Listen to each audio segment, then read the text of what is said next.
set us free, O God. And we thank you for that freedom. Maraming salamat po, Panginoon. In Jesus' name, amen? Amen! Parang mahina, gusto lang yata magsigawan. Sana mo, I am happy to see you happy. Pero sana mo tayo ay masaya, tumatalon, di ba ko talagang sumisigaw dahil nauunawaan mo yung iyong kinakanta. Amen ba mga boys na nandiyan dyan? Christian, sumisigaw, tumatalon tayo sa sumisigaw dahil naiintindihan natin yung ating kinakanta. Amen? O tamang ano lang yan, pero hindi natin naiintindihan. Mamaya magtatanong ako, ano ibig sabihin ng kinanta? Bakit ang saya-saya kanina? Okay? Sana mo yung ating kasiyahan may pinaghuhugutan. Amen? Amen. May kausap mo ba ako? Sana yung kasiyahan natin, totoong kasiyahan because you understand what you are singing. What you are singing. Kasi po kayo po'y kumalma na and we will go to the next part of our program ngayon pong gabi. Pakikinig po tayo ng salita ng Diyos. Pero bago po yan, nakaraan pong Monday, mayroon po tayo ng mga kabataan, particularly yung ating mga youth officers at ilan pong mga nasa ministry. Binigyan natin ng opportunity na makapunta po ng Prayer Mountain, sa Touch of Glory Prayer Mountain.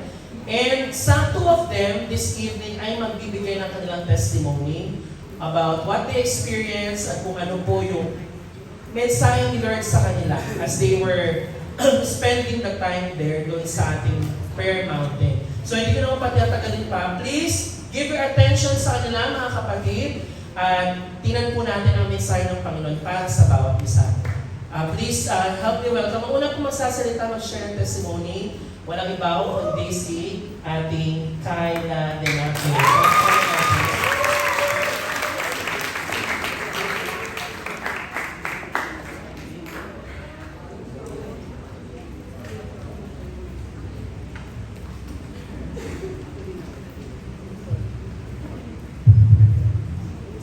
Isang mapagpalang gabi po sa ating lahat. Actually, kanina lang din po ako na-inform na mag-testify po ako. Kanina lang po sinabi sa akin ni Kuya Rex sa school pa ako and pinang ko na kung ano yung sasabihin ko. At hindi ko po ito na-expect. Naniniwala po ako na hindi rin po ito aksidente. At nagpapasalamat po ako sa opportunity na ito na nakatayo po muli ako dito sa harap ninyo upang ibahagi kung paano naging mabuti at naging tapat ang Diyos sa buhay ko. Ako po si Kyla Demame, grade 10 student, at ako po ay kabilang sa The 99 Youth Ministry at Saturday School. Bilang isang estudyante, minister, at anak, ang hirap pagsabayin sa totoo lang. Lalo na kapag nagsabay-sabay lahat. Sa school, kailangan mong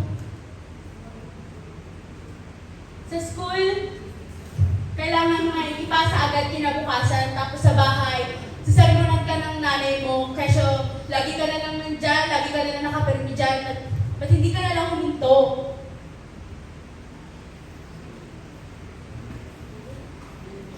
And then, kasabay pa nun yung mga gawain pa dito na required atin lalo na kapag ministry worker ka. And this past few weeks po, paulit-ulit nangyayari sa akin po. At nakakapagod po. Physically, mentally, at spiritually. May time na gusto ko nang huminto. Gusto ko nang bitawan yung ministry ko dahil una, hindi ko nararamdaman ang suporta ng mga magulang ko. Napapatanong nga ako sa sarili ko eh. Hindi ba sila proud na may anak silang naglilingkod sa Diyos? Pangalawa, pakiramdam ko sobrang dry ng faith ko. Yung excitement ko, yung joy ko, at yung paglilingkod ko, nawawala na. Nakadepende na ako sa sarili ko. Nakakalimutan ko na imbis na sa Lord ako magtiwala, sa sarili ko ako nakadepende at kumahal. Dagdag pa ang pagpe-pressure ko mismo sa sarili ko. Sa pag-aaral ko, isa pa, wala akong taong masasabihan ng mga problema ko. Oo, nakikita nyo, marami akong kaibigan at lagi akong nakangiti minsan. Pero sa loob nun, ramdam na ramdam ko yung pagiging mag-isa ko.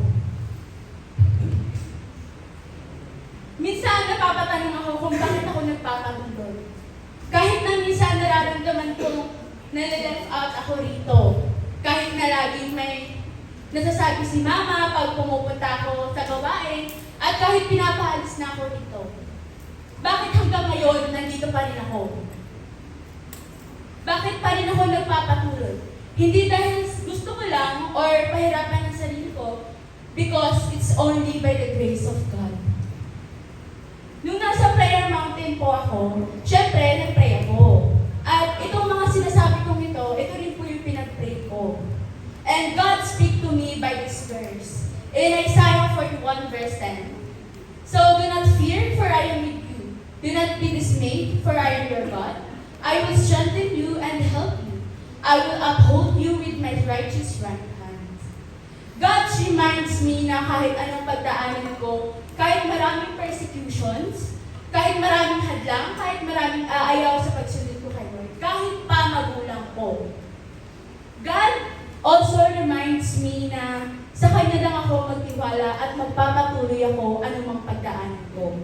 Dahil siya isa sa akin, hindi dapat ako matakot o mangamba, sapagkat siya ang aking Diyos, palalakasin at tutulungan niya ako, iingatan at ililigtas.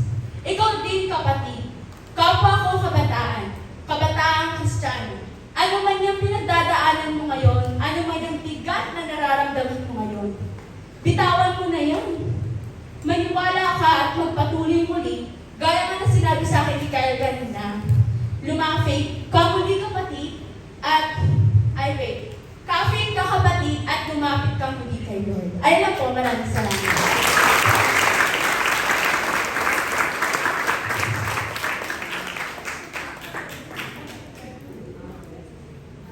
Ayan, amen. Sa palakpak pa nga para ko tayo. Ngayon naman po, choir natin, isa pang KYL. Si Kyle naman. Kyle, kasama ng Green College Church.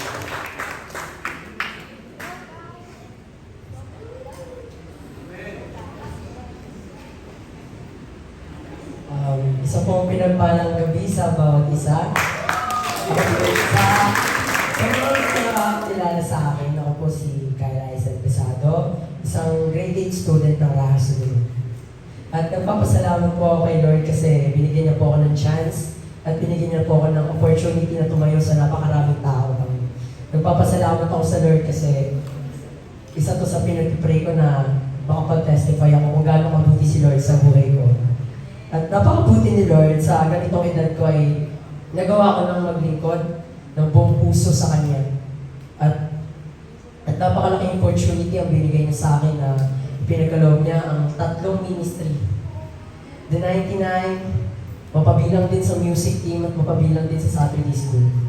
What if, di ba, kayo din makapag-ministry sa mga ministry natin dito sa ating bayan. At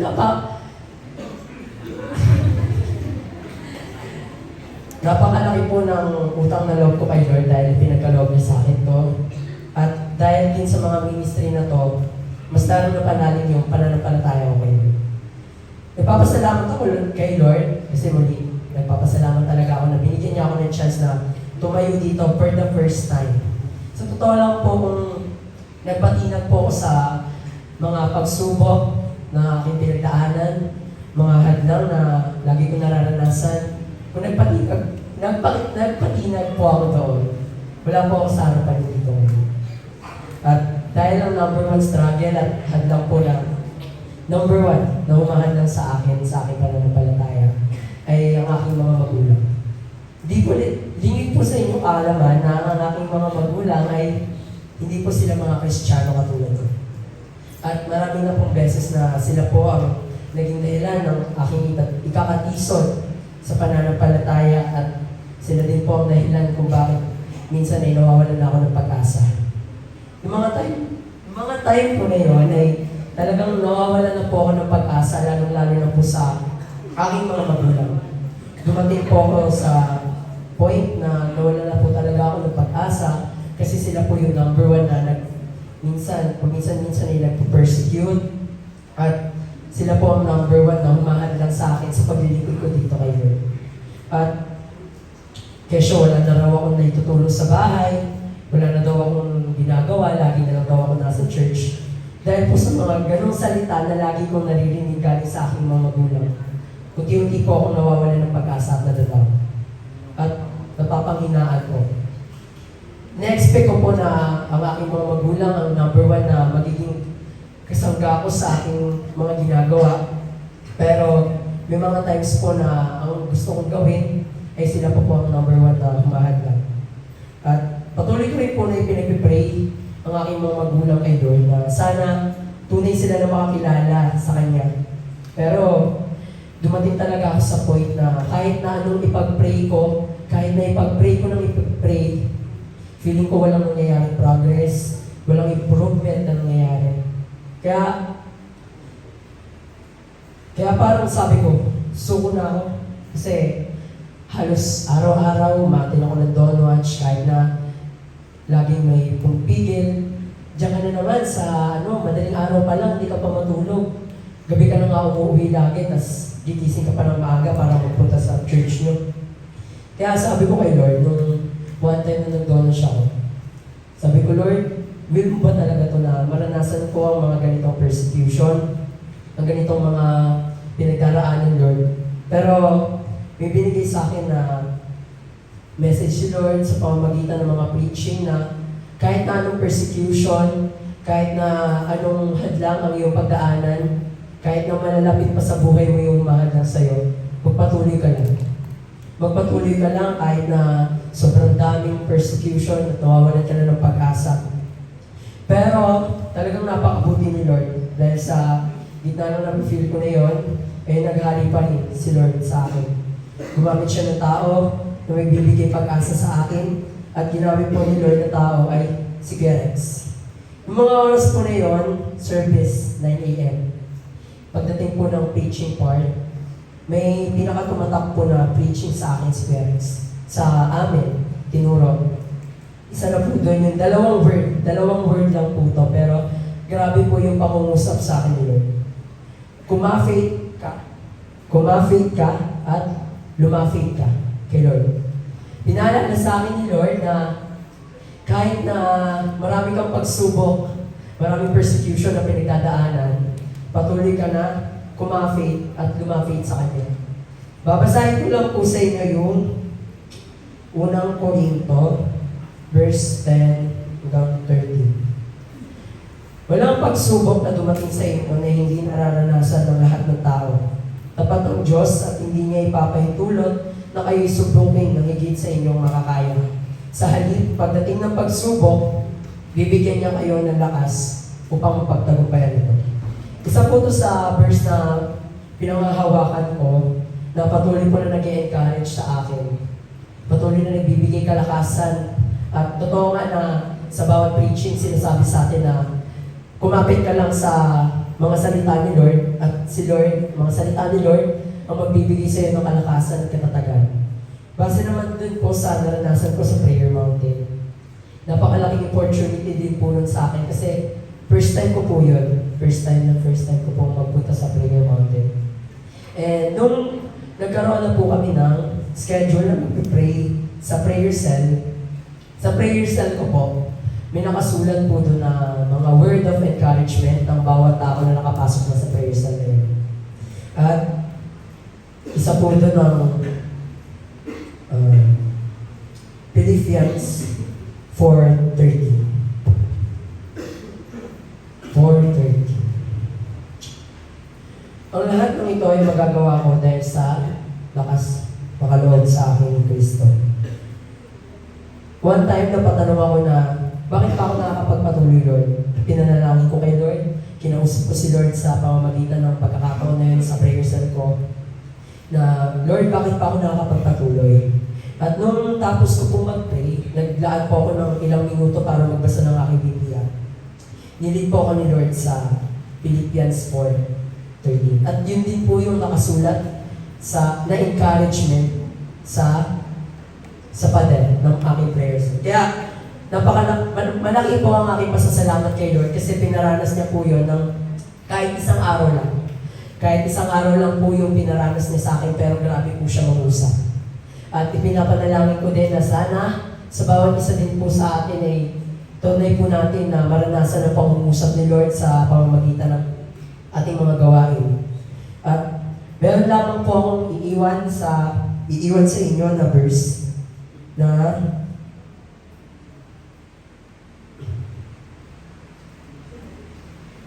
Isaiah 60 verse 22. Ang pinakamaliit na lipin ninyo ay dadaming mainam at ang munting bansa ay magiging makapangyarihan. At ang tumatak po sa akin dito ay itong part na ito. Ako si Yahweh na kaagad tutupad sa aking mga pangako kapag dumating na ang takdang panahon. Ang encouragement ko lang din po sa inyo ay katulad ko po na pinapanghawakan po itong verse na to ay sana magkaroon po tayo ng patience. Alam ko po na bawat isa sa inyo, ang iba sa inyo ay magulang din na hindi Kristiyano. At alam ko din po na patuloy niyo silang ipinagpipray na mas lalo makakilala kay Lord. At ini-encourage ko po kayo na panghawakan lang po ang verse na to. Sapagkat sinasabi dito, siyang si Yahweh agad tutupad sa kanyang mga pangako kapag dumating na ang takdang panahon. Kaya magkaroon po tayo ng patience sa pamamagitan din ni Lord at patuloy po tayo na magantay sapagkat sabi nga, manalangin ka lang na manalangin at balang araw ay ni Lord. Manalangin ka lang na manalangin at bawat araw ay balang araw ay tutupayan din yan ni Lord. Kaya napakalaking opportunity po nito sa akin na nakatayo po ako sa gabi nito sa inyong harapan. At maraming salamat po at may iiwan lamang din po akong 2 words sa inyo. Kumafate lamang po kayo at lumafate lamang po kayo. Maraming salamat.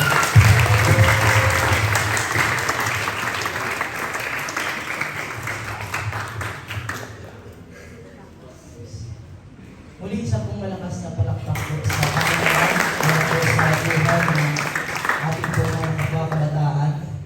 At totoo po yun, bilang lingkod ng Panginoon ay minsan nakakaranas po tayo ng persecution minsan sa ating pang mga mahal sa buhay.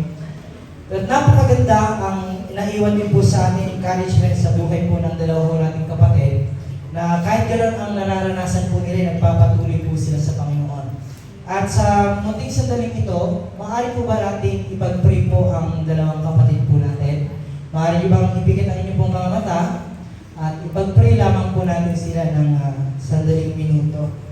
Panginoon, salamat dahil Ikaw ang Diyos ang pumili sa buhay po ni Ate Kayla at gano'n din po ni Kyle. Naniniwala po kami, Panginoon, Ikaw ang Diyos na may magandang ihinanda para po sa kanilang mga buhay. Lalo pa silang makapaglingkod po sa inyo, hindi lamang sa panahon na ito, kundi sa mga darating pa at sa mga susunod pang panahon. Ang aming panalangin sa mga oras po na ito, Lord, gabayan niyo po sila, patuloy silang pangunahan, patuloy silang turuan at ilayo po sa anumang uri na gawa po ni Satan, Lord, upang sila ay manghina at sila po ay mawala sa paglilingkod sa inyo, kundi patuloy po silang patatagin aming Ama. Maraming salamat sa inyo pong kabutihan sa mga buhay at naniniwala, patuloy po kaming mananampalataya sa inyo na sila ho ay gagamitin nyo pa na higit sa inyo pong mga gawain, Panginoon. Salamat, ito po nga yung dalangin sa pangalan ni Jesus. Amen. Muli at tayo po ay nagpapasalamat sa alam pong mga buhay at ngayong gabi ho ay bahagi lamang po sa inyo ay po sa ating pong pamagat ngayong gabi na Rise and Run. Ngayon, batay po sa ibinahagi po ng aming pong dalawang kapatid, ay ikukonekta po natin ang isi-share. Ang isi-share po siya, ikukonekta po natin doon na minsan tayo bilang mga tao, bilang mga kabataan, ayaw sa gusto natin. Meron talagang panahon, may pagkakataon ho na dumaranas po tayo ng, di ba, paghihirap, panghihina, and kahit na tayo ay naglilingkod na sa Panginoon, nararanasan pa rin natin yon. Hindi tayo accepted sa ganong mga bagay. Kaya, ito ho, check ko lang kung kilala niyo po ang taong ito. May nakakakilala po ba sa kanya? Siyempre, hindi. Walang pangalan eh. Ayan, siya po si Elijah. Siya po si Elias. kung inyo pong nabasa na sa Biblia, isa lamang po siyang napakalakas, o sabi nga, mighty prophet. Siya po ay isang propeta ho sa Biblia. Ngayon, bibigyan ko lang po kayo ng isa pong kaalaman patungkol po sa kanyang pangalan, Elijah. Kung titingnan niyo po sa Hebrew word, ang ibig sabihin ng kanyang pangalan na kasama doon, walang iba kundi ang ibig sabihin po nun ay Elohim. Ang Yah na nasa dulo po ng kanyang pangalan, nangangahulugan po na Jehovah. So, in short, yun po mga pangalan na yun, walang iba kundi pinapatungkulan po sa ating pong Panginoong Diyos na makapangyarihan po sa lahat. So, sino po ba siya? Siya lamang po, siya lang naman po ang siyang prophet na kaya mong sabihin na umulan, umaraw, at kaya niya pong siya rin po ang siyang nag-utos po sa Diyos na magpaapoy. Nung time po na may kaganapan ho na ang ibang tao ay nagpapagalingan kung sino daw ang totoong Diyos, kung sino daw ang may pinapanampalatayaang totoong Diyos.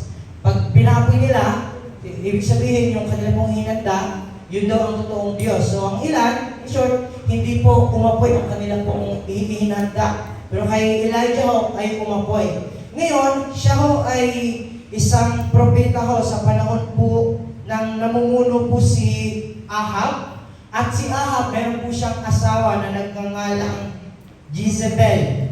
Na ang kanyang asawa, lahat po ng prophet ho, lahat ng mananampalataya po ng Panginoon at pinapapatay niya.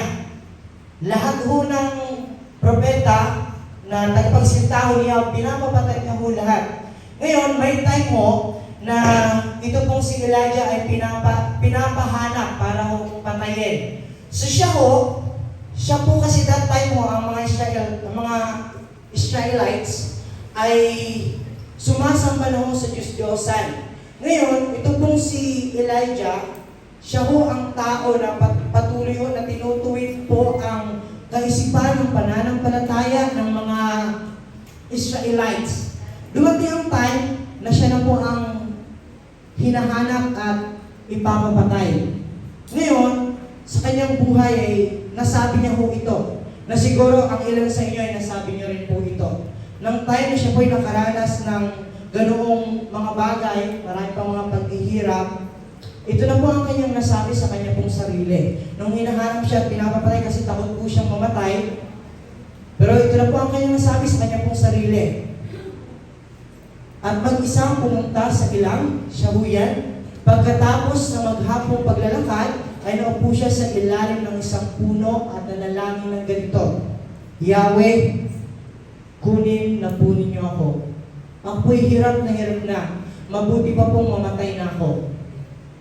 Siguro ang ilan sa inyo ay nasabi na rin yan sa kanyang sarili dahil ang hirap na naranasan minsan ay nagmula sa family, sa mga mahal sa buhay, sa pag-aaral, sa sarili. Siguro minsan nyo na rin nabulong sa inyo pong mga isipan na Lord, kunin mo na lang ako. Mabuti pang mamatay na lang ako. Pero ngayon, ang gusto kong iiwan sa inyong gabi at nais ko pong panghawakan po ninyo na kahit dumating man po kayo sa pagkakataon na kayo po ay manghina at mapagod, panghawakan niyo lamang po na itong salitang ito, wag niyo pong kakalimutan na mayroon po kayong papagad. Uulitin ko po, may pagkakataon man na kayo po ay manghina at mapagod, huwag mo sanang kalimutang mayroon kang papagad. Sino po ba ang papagad po na yan? Siya po ang tutulong sa iyo, siya po ang magpapalakas po sa iyo, siya po ang mag-encourage po sa iyo. Kasi alam niyo po ang kwentuhan ito pong ni Elijah, nung pagdating po ng 1 King, chapter 19, verses 4 hanggang 8, siya ho ay talagang pagod na, kaya nga po yan po ang kanyang nasabi. Alam niyo po kung ano po ang kanyang ginawa? Siya po ay natulog. Siya po'y natulog at bumaba po ang anghel po ni Yahweh, kinausap po siya, at ginising po siya. Ano po ang sinabi sa kanya? Bumangon ka at kumain. Nung pagkagising niya, ay meron po siyang nakitang tinapay na mainit-init pa na niluto po sa bato at may inumin. So kumain po siya at pagkatapos niya kumain ay natulog ulit. Di ba doon napakagandang encouragement pag ikaw ay napagod, matulog ka. Pag ikaw ay dumanas ng paghihirap ay mapagod ka. Marami pang mga tao na dumanas po ng paghihirap at mahirap na sitwasyon at nawalan din po ng pag-asa. Minsan kung maalala niyo po si Daniel, siya po ay ihinulog po sa mga leon. Siyempre, leon po yun. Pero ano po ang kanyang ginawa? Natulog lang po siya sa gitna ng sitwasyon po na yun. Diba? Mismo si Jesus. Nung si Jesus po ay nandun po sa bangka kasama ang kanyang mga alagad, nung sitwasyon na nahihirapan ang kanyang mga alagad, si Jesus natulog lang din po siya. Ngayon, bakit sa sitwasyon na yun ay panatag pa rin po sila? Kasi hindi nila nakalimutan na meron po silang papagad na magpapalakas po sa kanila. Di po nila nakalimutan na meron po silang papagad na tutulong po sa kanila sa sitwasyon na kung anumang dinaranas ng hirap, sakit, kawalan, panghihina. Kaya kapatid, huwag mo po kalimutan. Maaari mo bang basahin po ito? Hindi ka kakalimutan ni Lord anuman ang maging sitwasyon. Ngayon, hindi ko alam kung anong sitwasyon at mga pinagdadaanan po ninyo. Pero alam na alam po yan ni Lord. At lagi kong sinasabi, hindi lang po alam yan ni Lord, kundi tutulungan niya po kayo dyan. Bakit? Kasi sabi ni Lord, kung napapansin po natin, kung napansin niyo po ang dalawang binanggit po ng dalawang nag-share po sa atin, minsan, ang mga magulang pa nila ang nagsasabi sa kanila, huwag ka nang umatid dyan, tumigil ka na dyan. Huwag ka nang dumalo sa gawain na meron kayo. At isang napakagandang encouragement po sa atin, kahit ang mga magulang po natin ay hindi natin makuha ng support paminsan, minsan ay sila pa ang nagiging dahilan kung bakit po tayo nagiging sad, napapanghinaan, nadadown. Pero lagi mong tatandaan, si Lord, hindi na kayo kakalimutan. Sabi nga, nagtanong nga po si Lord. Sabi ni Lord, malilimot kaya ng ina ang isang kanyang sariling anak? Kung meron man na makalimot ng anak, yung nanay, pero sabi ni Lord, hindi ko kayo kalilimutan kahit sandali. Kahit segundo ho ng inyong mga buhay, hindi po kayo kinakalimutan ni Lord. Masaya, malungkot, pinagdadaanan, nadadown, nadi-discourage, hindi ka po kinakalimutan ni Lord. Ngayon kapatid, ano lamang po ang ating pong patuloy na mapanghawakan? Na ang sitwasyon, oo, nandiyan po yan. Pero mas huwag niyong kakalimutan na si Lord laging nandyan para po sa inyo. Amen? Si Lord, hindi po kayo, sabi nga po sa atin sa pangako patuloy na pinapaulit-ulit po sa atin, hindi kayo iiwanan, hindi kayo papabayaan. Pabayaan man kayo minsan ng mga mahal nyo sa buhay, pero si Lord hindi na po kayo papabayaan. At kung maaalala po natin ang kwento po itong The Prodigal Son, lagi hong inaalala ng tatay ang kanya pong anak na lumayo sa kanya. Yung anak na tinalikuran siya, yung anak na binasto siya, yung anak na iniwan siya.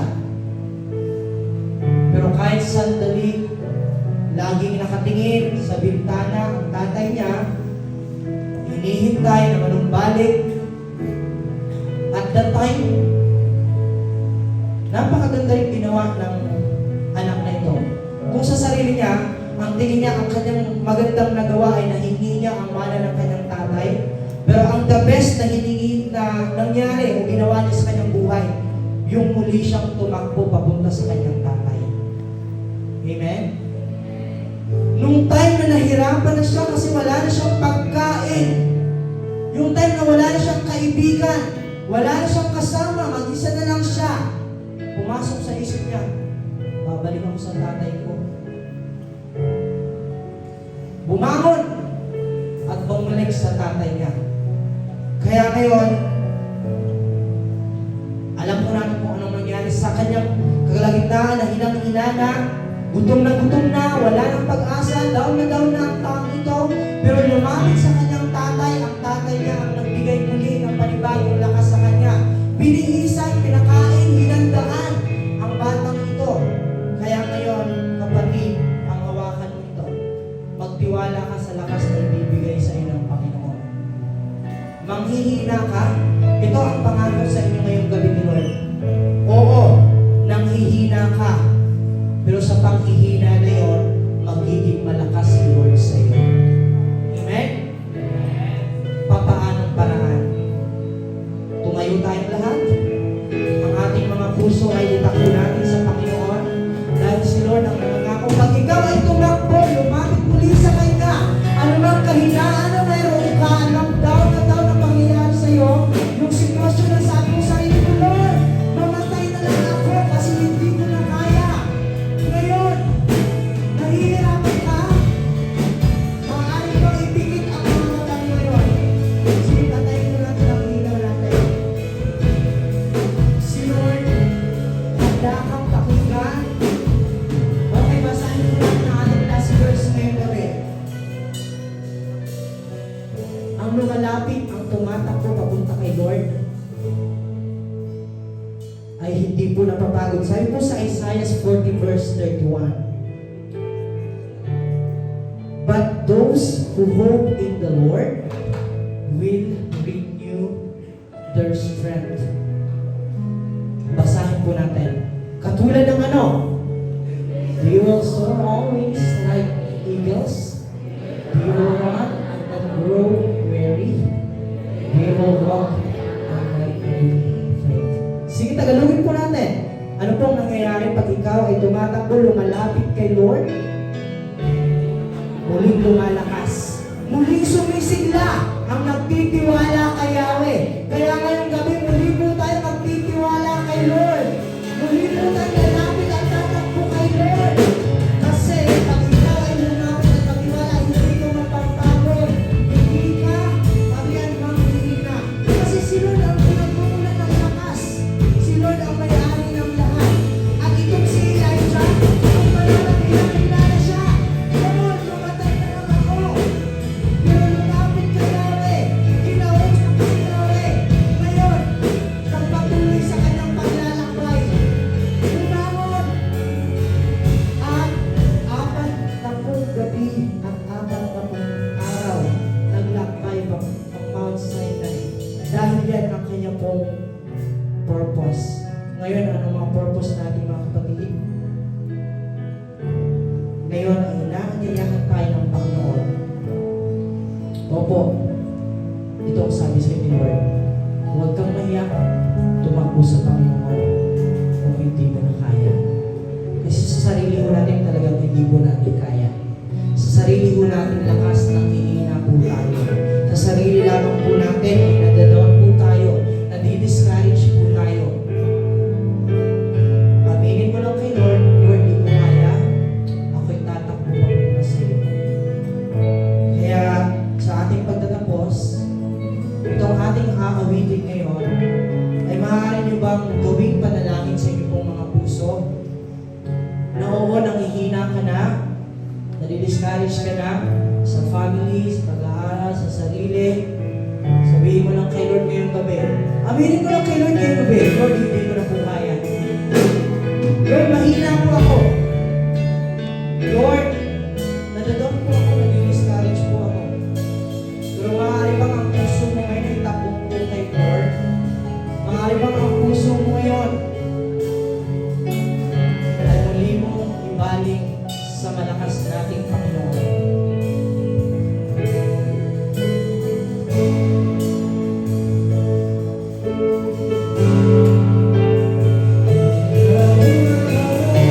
Yes, Lord Jesus. Hallelujah. Speak truth.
diskarte. Enough na dun sa pagtitiwala sa sarili. Tama na yung pagtitiwala sa tao. Pagtitiwala sa kakayahan. At sa kung anumang bagay na meron ka ngayon. But declare that, Lord, I will run to you, Panginoon. Not by my own power, not by might, but by your Spirit, O Lord. Marami man akong pinagdaraanan, Panginoon, sa pamilya, sa eskwelahan, in my personal struggle, Lord.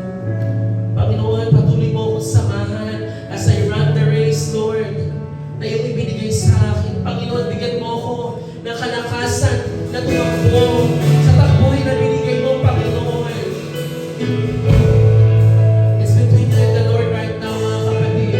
Huwag yung pansinin yung mga katabi ninyo, but it's between you and the Lord. Come on, mga kabataan. Let's speak out to the Lord. Humingi ka sa Panginoon. You just ask from the Lord. You seek the Lord. You come to the Lord right now. Salamat, Panginoon, sa iyo, Diyos.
There's no place, oh Lord, no place I'd rather be than here in your love, here in your love. There's no place I would rather be.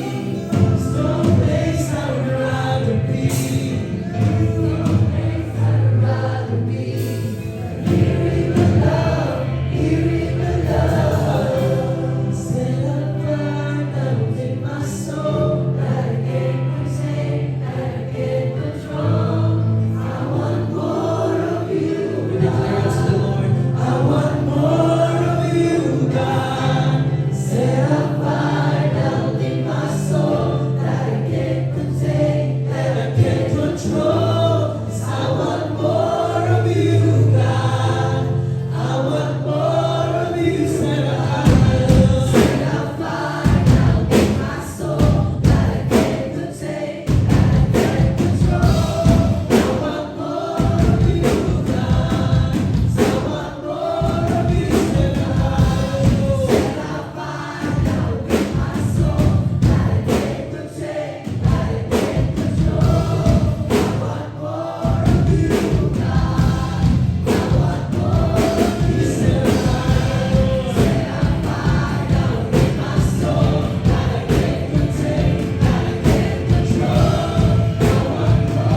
presensya mo lamang.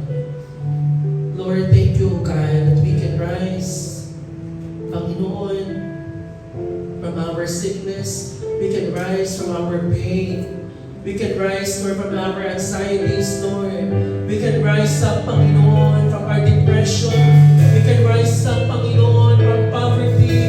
We can rise up from confusion, oh God. We can rise up from being lost, oh Lord. Through your Holy Spirit, oh God. Through your Holy Spirit. We go. Thank you, Lord. Salamat, Panginoon. Purihin ka, Diyos.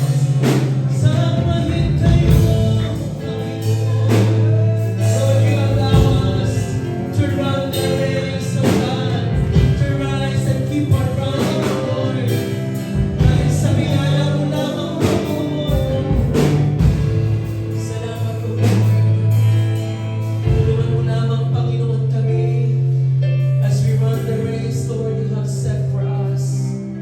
So that, Panginoon, sa aming pagtakbo at sa aming pagdating, sa aming mga kanyang-kanyang finish line, you will be there waiting for us. And Lord, you will be there, Panginoon, babatiin ang bawat isa. Well done, my good and faithful servant. Salamat, Panginoon. Lord, we thank you for the glorious work of God of you. Salamat, Panginoon. Yes, let's just continue to worship Him. We worship you, Lord. We give you praise, O God. Salamat, Panginoon. Salamat. We cannot stop praising you. We cannot stop worshiping you. Lord, who is our, O God. Salamat, Panginoon. Salamat, Panginoon, for this evening. Lord, the time, our strength. Lord, it's not enough. Our songs, Lord. Ang programa namin will not be enough, Lord. Upang mapasalamatan kayo, Lord. Upang maitaas kayo. Lord, our words, our songs, our prayers, Lord, cannot be compared to the greatness of your love. Panginoon, salamat sa pag-ibig mo that keeps us, Lord. Panginoon, Panginoon, that sustains us, Lord. Na siya, Panginoon, that pushes us, Lord, na makapagpatuloy sa aming pong lakbayin, Panginoon. Lord, pagpalain mong bawat sa kabataan na narito, Lord. Lord, we just want to declare your blessing upon everyone's life.